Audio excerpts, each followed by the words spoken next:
core specific from my own perspective and my experience radars का database maintain करते हैं जैसे वो लोग हमारा भी advantage है we have a vast sea so anybody नहीं मिलना था तो ये complete secret तकरीबन रात को what is a ESM range if you are not aware kindly identify read from your mind. Now Pakistani naval warship को ढूंढना is a very tough our western coast जितने सारे मर्चेंट शिप्स आते हैं तो उस टाइम पीरियड के अंदर वो सारे मर्चेंट शिप्स को आइडेंटिफाई करने की जो दूसरे कंट्री का वॉश. Hello aspirants, मैं Lieutenant Commander Vimal Raj, a retired naval aviator and a group testing officer. I was ex-GTO at SSB Calcutta and 12 SSB Bangalore. So आज के वीडियो में we will see one of the most important missions as a youngster which I have carried out. In this video, definitely I'll share some information which is core specific from my own perspective and my experience as a youngster flying along the Pakistani coast. Yes. I'm a naval aviator. I was flying Dorniers, Dornier 228 aircraft जो Indian Navy का workhorse कहते हैं. तो ये aircraft Goa में based थे. तो I'll tell you कि एक स्पेसिफिक मिशन हमको अलॉट हुआ था जब मैं जूनियर ऑफिसर था स्क्वाड्रन में. उस स्पेसिफिक मिशन के दौरान we were suppose to fly along the Pakistani coast to find out some information as well as we are supposed to gather the radar information from the Pakistani coast. जैसे उनका radars है उनका database gather करना है ताकि और ये normally हर जगह होते रहते हैं कि every country keeps doing this कि हम उनके रडार्स का डेटाबेस मेंटेन करते हैं जैसे वो लोग हमारा भी लेने के लिए कोशिश करते हैं. अपने लिए एक एडवांटेज है we have a vast sea so anybody coming into our vast sea we can easily identify. तो अपना मिशन था तो हमने एक सीक्रेट लोकेशन से टेक ऑफ किए और हमने उनके कोस्ट के साथ साथ फ्लाई किया और पूरी रात हुआ ये पूरा मिशन क्योंकि हम उनका रडार या नजरों में नहीं मिलना था. तो ये कंप्लीट सीक्रेट मिशन था. तो हमने कैसे किया. In this, I will not share complete information. I'll give you some hits and buts with some specific jo relevant only those things I will tell you. This mission was assigned over a weekend and then it was a specific crew who was chosen for this mission. जैसे उन्होंने मेरा नाम choose किया I was really happy कि मेरा professionalism को my unit has validated and then हमको पूरा planning का time मिला था. It's about 2 to 3 hours. So उस टाइम में हमने कंप्लीट प्लान किए एंड देन पूरा ब्रीफिंग लिए. हमने कमांडिंग ऑफिसर को अप्रेस किया कि सर ये है एक चीज करने वाला है एंड ऑल दोस थिंग्स.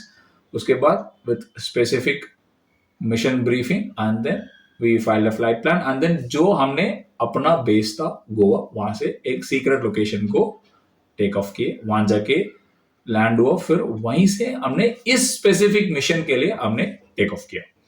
जब हमने टेक ऑफ किया ये तकरीबन रात को 12 बजे के बाद and then we were flying at a height जो नॉर्मली रडार से नहीं मिलना है.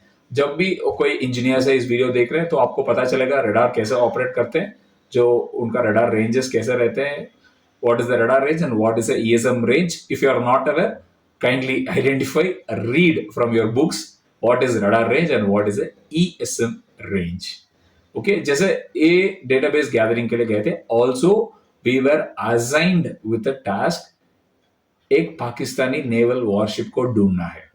नाउ पाकिस्तानी नेवल वॉरशिप को ढूंढना is a very tough task. Reason being उससे पहले हमको पता होनी चाहिए कि उनका मिसाइल रेंज क्या है और उनका मिसाइल रेंज के अंदर तो घुसना ही नहीं.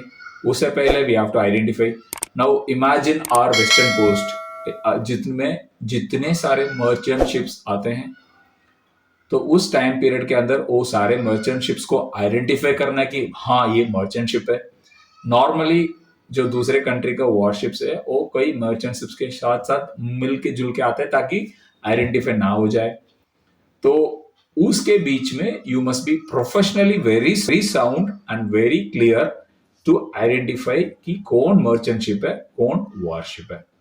So this, and normally you are supposed to do it at late night, and there is something called as radio silence. ताकि you have to be completely silent and you should speak only when it is required. जब भी जरूरत पड़े तब भी आप radio communication में बात करनी होगी, अदरवाइज आप बार बार बात करेंगे तो पूरा दुनिया को पता चल जाए कि हम ऊपर है। तो हम सीक्रेसी मेंटेन करके ये पूरा मिशन को कंप्लीट करना होगा। तो हमने किया ये सॉर्टी, हमने जो भी प्लान टाइम था, बिकॉज हमें टाइम बोल नहीं सकता क्योंकि जैसे टाइम बोल दिया फिर एयरक्राफ्ट का फ्लाइंग टाइम पता चल जाएगा, अगेन इट इज सीक्रेट। सो जो भी प्लान टाइम था उस प्लान टाइम के अंदर मैक्सिमम डेटा हमने उसी रात गैदर किए, and then we flew at a very low height keeping all the safety procedures in place without violation, and then we effectively जो भी हमको मिशन अजेम किए थे उसका पिन पॉइंटेड एक्यूरेसी के साथ हमने खत्म किया। और अगला दिन सुबह अपना दूसरा एयरक्राफ्ट गए और उसको वैलिडेट करके आए। So it was a complete success and it was very much appreciated by many of the officers and especially the senior officers by Indian Navy. So this experience I'm very happy to share with all of you. For these kind of more videos or experiences, you can kindly subscribe and share it to your other aspirants who gets generally motivated how to serve in armed forces, how challenging their life will be. And if you want something to be explained in detail, you can kindly जैसे आपने comments में डालेंगे कि sir इसके बारे में बताओ, if I can gather some information और उसके बारे में आपको बता दूंगा। And if you're looking for a complete SSB mentoring and guidance, you can always call me. I am myself an assessor, served in SSB, one of the youngest naval officers to be in this selection panel. All right. So you can always contact us on 93424-28234. Definitely, you can get your success of becoming an officer at a faster rate. All the very best. Jai Hind.